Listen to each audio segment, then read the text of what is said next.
E essa história de que o Palmeiras fez proposta oficial por Marcos Leonardo, o vídeo de hoje do canal do Nicola traz mais detalhes do tema e fala também sobre Gabigol. Há quem garanta que o Corinthians já se acertou com o atacante. Tirei essa dúvida com o Júnior Pedroso, o representante do atleta. Bora te atualizar também sobre o Inter cada vez mais perto de fechar com o Borré. Informações importantes do mercado, preciso te atualizar, por exemplo, em relação ao futuro de Maicon garantido no timão. Já Ayrton Lucas, lateral esquerdo do Flamengo, volta à pauta do clube mais rico da Arábia Saudita. Eduardo Vargas pode trocar o Atlético Mineiro pelo Vasco? Mercado, bastidores, finanças e muito mais, tudo isso a partir de agora. Antes, deixa eu só me apresentar. Me chamo Jorge Nicola, jornalista esportivo, e o objetivo por aqui é deixar você por dentro de tudo que está rolando com o seu clube do coração para não perder nada. Aperta o botão vermelho de inscreva-se e ative todas as notificações. Combinado?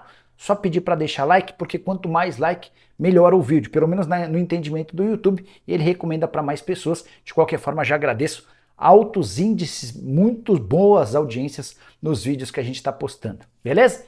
Bora começar com aquele tradicional giro de notícias e a primeira informação é sobre o Botafogo que desistiu da contratação do meio-campista Medina, jogador de só 21 anos de idade, do Boca Juniors.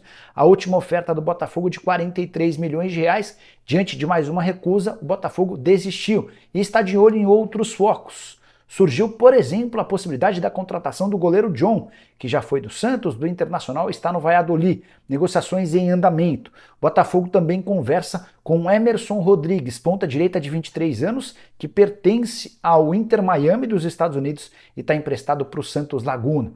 Quero te atualizar agora sobre o Grêmio, que anunciou a renovação de contrato do Renato Gaúcho, treinador super vitorioso, talvez o maior da história do tricolor, vínculo até 31 de dezembro, e o Renato vinha fazendo a maior novela em relação a essa renovação, chegou a pedir 600 mil reais de aumento, ele ganhava 1 milhão e 200 mil, pedia 1 milhão e 800 mil, o acordo foi fechado por mais um ano, com bem menos grana do que aquela que ele vinha pedindo. Para fechar o giro de notícias, quero te contar que Wagner Love já tem clube para 2024, o ex-atacante do Sport vai defender o Atlético Goianiense, o Dragão, que está de volta à primeira divisão do futebol brasileiro. Bora falar agora sobre Ayrton Lucas. Vocês podem estar estranhando o movimento do Flamengo na busca por vários laterais esquerdos, né? O Fla perdeu o Felipe Luiz, mas segue com Ayrton Lucas. Enquanto isso, conversa com Matias Vinha, jogador da Roma, com o lateral esquerdo que pertence ao Red Bull Bragantino, Juninho Capixaba, e tem também a possibilidade de contratação na metade do ano do Alexandro, atleta cujo contrato na Juventus está por perto do fim. Por que tanto movimento? Talvez porque o Flamengo já saiba do risco de perder Ayrton Lucas. A imprensa saudita está afirmando que o Al Hilal, time de Jorge Jesus, super líder do campeonato, emplacando uma sequência de 20 vitórias seguidas, vai tentar a contratação do Ayrton Lucas a partir de 1º de janeiro, quando a janela de por lá reabre. Vale a lembrança de que na metade do ano o Al Hilal chegou a fazer esforço para levar o Ayrton Lucas na oportunidade, o Flamengo disse não. Diante desse cenário, é possível que o Fla precise reforçar a busca por laterais esquerdos e, em vez de contratar um, contrate dois. O Alexandro quer muito jogar no Flamengo a partir da metade do ano, seria uma opção bem interessante. E aí qualquer outro que vier, Juninho Capixaba ou então o Matias Vinha também certamente acrescentaria demais. E você? Qual composição preferiria? Quais os dois melhores laterais no mercado? Pelo menos esses que eu citei, use o espaço para comentário e deixe a sua opinião, beleza? Bora falar agora sobre Eduardo Vargas e seu futuro, que não deve ser no Atlético Mineiro. Já foi levado aos ouvidos dos representantes do Vargas a intenção do Atlético em negociá-lo. Galo topa liberá-lo completamente de graça, só não o dispensa porque teria de arcar com os salários do Vargas. Daqui até 31 de dezembro de 2024, o chileno ganha na casa dos 800 mil reais por mês. O que o Atlético propôs ao Vargas? Rescisão de contrato de forma amigável e imediata, com Vargas buscando um outro clube. O chileno até sabe da necessidade de estar em outro time, ele não vai ser utilizado pelo Atlético, mas pretende encontrar um clube primeiro para depois rescindir com o Galo.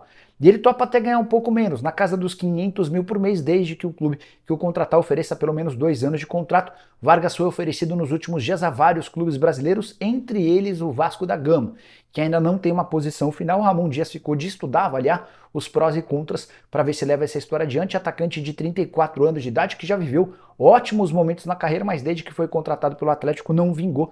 Temporada atual de 31 jogos, apenas 3 gols e uma única assistência.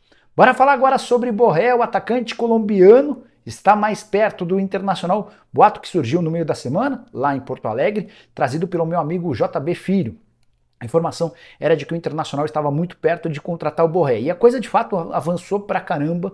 O acordo só não foi fechado porque o Werder Bremen, para onde o Borré está emprestado até a metade do ano que vem, ainda não deu ok. Entre o Internacional e o Eintracht Frankfurt, que é dono dos direitos econômicos, a coisa deu uma bela avançada. O Borré também se mostrou afim de jogar no Internacional, acordo que pode girar na casa dos 5 milhões de euros por 90% dos direitos econômicos. Cheguei a ter dúvida sobre que percentual o Inter compraria, né? Mandei essa pergunta para o André Cury, representante do Borré no Brasil, e ele falou que é por 90% dos direitos econômicos. Borré, que passa festas de fim de ano com a família na Colômbia, na volta, em janeiro, pretende ir a Bremen para tentar convencer os dirigentes do Werder Bremen a rescindirem esse contrato de empréstimo de forma amigável para que ele possa rescindir com a Eintracht Frankfurt e se tornar atleta do Internacional. Entre salários, direitos de imagem e luvas, Borré vai ter direito a R$1,5 milhão por mês no Colorado, desde que chegou ao Werder Bremen meia temporada atrás, 13 partidas e 4 gols marcados. Quero falar agora sobre o Corinthians, para repercutir duas informações importantes em relação a Maicon e sua permanência e também sobre Gabigol. É verdade que ele já se acertou com o Timão? Bora explicar em detalhes. Quero começar falando sobre Maicon. Corinthians, nas últimas horas chegou a um acordo com o Shakhtar Donetsk para um empréstimo de mais uma temporada a $500 mil ou R$2,4 milhões. O Maicon não conseguiria se aproveitar daquela cláusula de guerra criada pela FIFA para permanecer mais um ano no Corinthians, mas também não fazia parte dos planos do Shakhtar. E diante da falta de propostas do exterior, optou-se pela prorrogação do contrato com esse pagamento de R$2,4 milhões. O Mano Menezes queria muito contar com o Maicon. De todos os volantes do atual elenco, ele era a prioridade. Por sinal, esse setor vai ser bastante movimentado. Fausto Vera está à disposição do mercado, Cantillo e Juliano não tiveram seus contratos renovados. Corinthians, que já fechou com o Ranieri e está em busca de pelo menos mais um volante, Thiago Maia, do Flamengo, é aquele mais próximo de ser contratado. Com a continuidade de Maicon, o Corinthians agora busca atacantes. E aí eu quero falar sobre o Gabigol, que pertence ao Flamengo. Vários setoristas do Corinthians postaram nas últimas horas que houve um avanço significativo para que o Gabigol se torne reforço corintiano.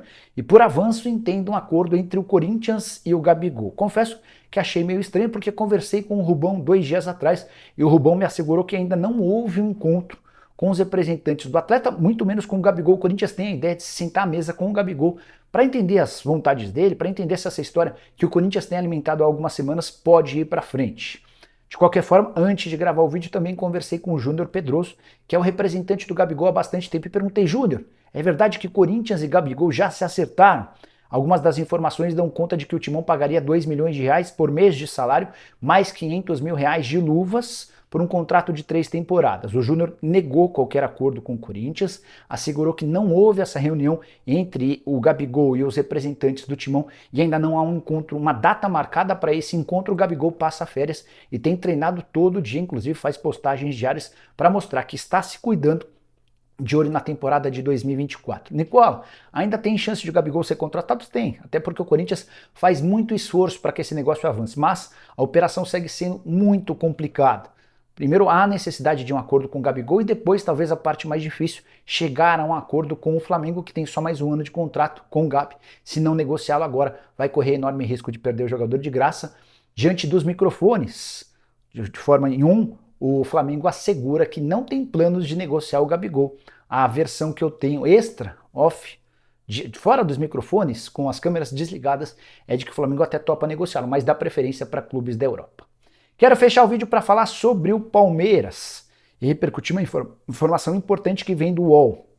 Luiz André Rosa afirmou que o Palmeiras se sentou à mesa com Marcos Leonardo nessa sexta-feira, dia 29 de dezembro, para fazer uma proposta oficial de compra junto ao Santos. O Marcos Leonardo tem contrato longo com o Santos, embora a multa rescisória seja de 18 milhões de euros. Não é a primeira vez que o nome do Marcos Leonardo é vinculado ao Palmeiras. O Corinthians também já foi alvo de especulações envolvendo o atacante, que está de saída do Santos, ele não quer permanecer em hipótese alguma. Inclusive o Marcos Leonardo já mandou avisar os dirigentes do Peixe que não se representa com o elenco no dia 6 de janeiro. Está forçando a barra para ir embora. Ele já teria ido embora na metade do ano, quando várias propostas apareceram, mas o Santos já havia feito outras negociações. Do David Washington e também do Ângelo optou por permanecer com o Marcos Leonardo, que seria peça importante para escapar do rebaixamento. rebaixamento aconteceu e agora o Marcos Leonardo será negociado. De acordo com o UOL, a proposta financeira do Palmeiras ao jogador é maior do que aquelas que ele tem do exterior, entre elas da Fiorentina. De qualquer forma, resta a parte mais importante: como convencer o Santos a negociar um jogador extremamente potente, com capacidade, para um clube rival. Uma conta que parece ser mais difícil fechar. Na última vez que eu conversei com o presidente Marcelo Teixeira, ele afirmou que existem propostas do exterior e o comitê de gestão vai se reunir a partir da volta das festas de fim de ano, em janeiro, para discutir qual o caminho que ele vai tomar, mas o Santos vai fazer toda a força do mundo para negociá-lo com clubes de fora. De qualquer forma, fica o registro do interesse do Palmeiras na contratação do Marcos Leonardo, com direito à reunião com o atacante, segundo o pessoal do UOL. Você curtiria Marcos Leonardo no Palmeiras? É o atacante que resolveria os problemas do time do Abel? Esquece de deixar like, de se inscrever no canal. A gente se encontra assim que surgir notícia. Abraço, tchau!